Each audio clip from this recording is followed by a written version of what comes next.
and I want to be very clear, a home, a school, a hospital that hosts terrorists is not a home, is not a school, and is not a hospital. It's a terror base. And as such, if they're shooting rockets at us from there, we will retaliate back. If you were still Israeli Prime Minister, would you recommend that Israel goes back in and takes control of Gaza? Now to Refat Al-Arir, who is a Palestinian writer and educator and resident of Gaza City. Welcome to you. Tell us what's happening where you are. What's happening is that an Israeli official is inciting genocide against Palestinian natives in the Gaza Strip, and the BBC is feeding him thoughts, perhaps suggesting taking control over the Gaza Strip. This is what's going on.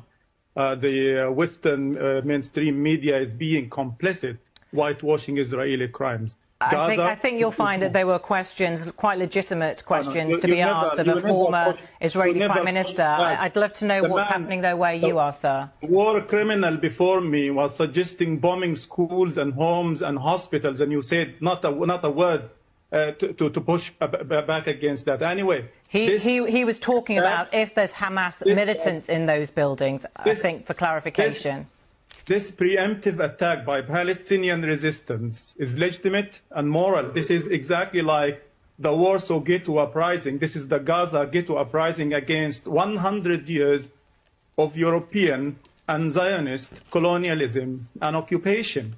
Why do Palestinians have to pay the price for European racism and anti-Semitism and Nazism?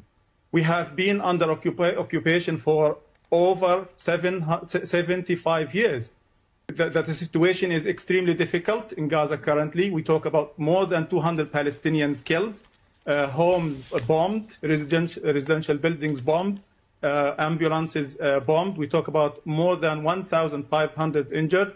This comes in a context of destruction and annihilation against Palestinians, not only in Gaza, but in the West Bank, in Jenin, in Hebron, in Nablus, in Jerusalem, against Muslims and Christians in occupied Jerusalem. So what's going on is that Palestinians expectedly reacted preemptively to Israeli terror, Israeli occupation.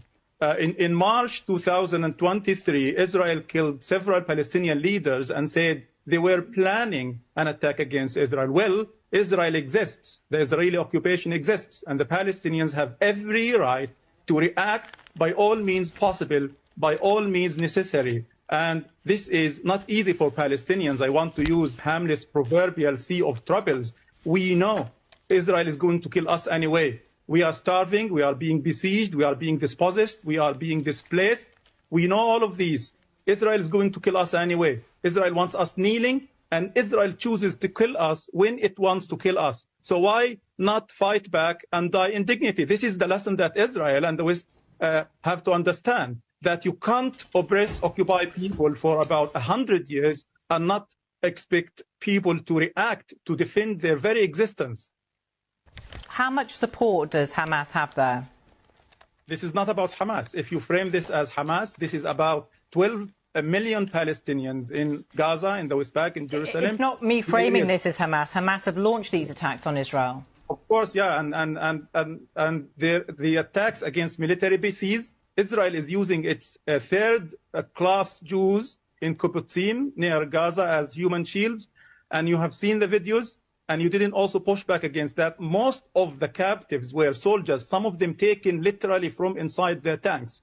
And some of them were kept safe because Palestinians wanted them to be safe, because Palestinians wanted the 5,000 Palestinians imprisoned, political prisoners in Israel, to be released in exchange.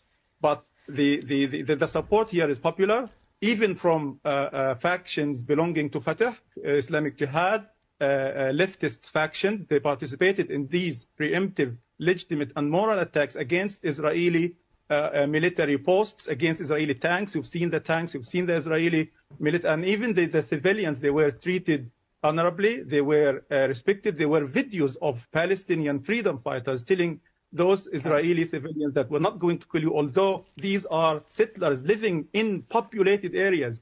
One of these Israeli villages, so-called villages, has land that belongs to my grandmother. She always would point and tell me that if we free Palestine, we will be rich. And I tell my grandmother, may God rest her soul now, that some of your neighbor's grandmother liberated these lands, maybe momentarily, but this is how the dream comes true in the future. Palestinians will keep fighting back. The Zionists, aided and abetted by the West, by Europe, by the United Kingdom, that presented Palestine on a silver platter to the Zionist movement 100 years. We will continue despite all genocidal acts by Israel. We will fight back, and if we die fighting. Who funds Hamas? I don't care. I don't know. I'm not Hamas. These soldiers are Hamas fighters, and other Palestinian freedom fighters are modestly armed. If you've seen the arm, the weapons they're carrying, they have fired very little. Thousands of rockets into Israel today and continue to do so. Where do you think those rockets come from? They are homemade. I don't know. I'm not a Hamas spokesperson. You can ask any of them if you dare bring them right here. Well, I'd happily talk to somebody from Hamas if they were willing to come on television and talk to us. Because the concern amongst many is that Iran actually funds Hamas and other prescribed terrorist organisations, Palestinian prescribed terrorist organisations, and they're actually using them for their own ends to foment problems in the Middle East, to try and prevent Israel making alliances with other Middle Eastern countries. What are your thoughts on that at all? This has nothing to do with Iran. This is Palestine. This is Gaza that is defending itself.